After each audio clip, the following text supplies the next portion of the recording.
न्यायपालिका का भी मैं शुक्रिया करूंगी कि उन्होंने संजय जी को जो बेल दिया है, और उनसे उम्मीद करते हैं कि जो मेरे बड़े भाई अरविंद जी, मनीष जी, सत्येंद्र जैन जी है, उनको भी जल्दी ही रिलीज करें।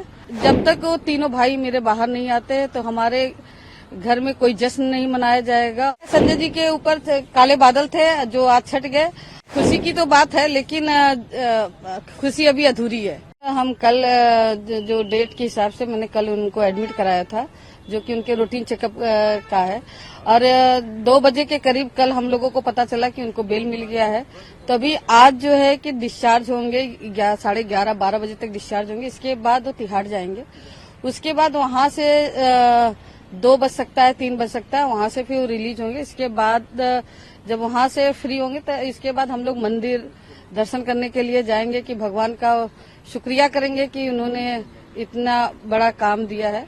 और न्यायपालिका का भी मैं शुक्रिया करूंगी कि उन्होंने संजय जी को जो बेल दिया है, और उनसे उम्मीद करते हैं कि जो मेरे बड़े भाई अरविंद जी, मनीष जी, सत्येंद्र जैन जी है, उनको भी जल्दी ही रिलीज करें।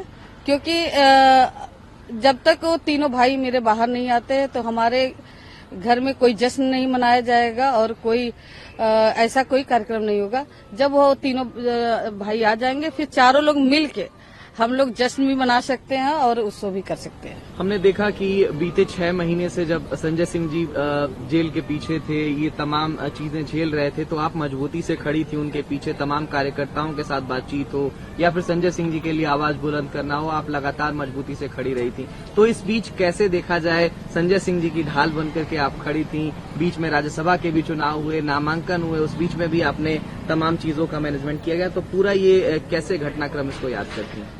नहीं, ठीक है। एक यूपी में कहावत है कि काले बादल आते हैं फिर वो छट जाते हैं। तो हो सकता है संजय जी के ऊपर काले बादल थे जो आज छट गए, और राज्यसभा में उनको दोबारा मनोनीत भी किया गया और उन्होंने शपथ भी ले ली है। और रही बात राजनीति की, तो जो न्यायपालिका ने जो कल उनको राहत दी है, तो मुझे उम्मीद है न्यायपालिका से कि जो मेरे 3 भाई और हैं उनको भी जल्दी से जल्दी रिलीज करे, राहत दे।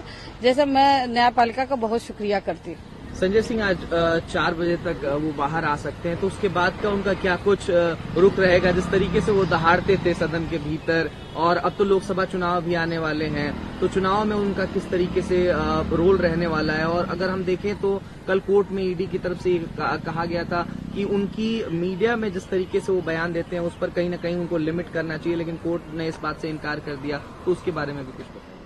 वो पार्टी डिसाइड करेगी कि आगे उनको ऊपर क्या दायित्व दिया जाएगा, उस हिसाब से वो अपना काम करेंगे। अब जो भी निर्देश मिला है उसके हिसाब से वो उसका पालन करेंगे।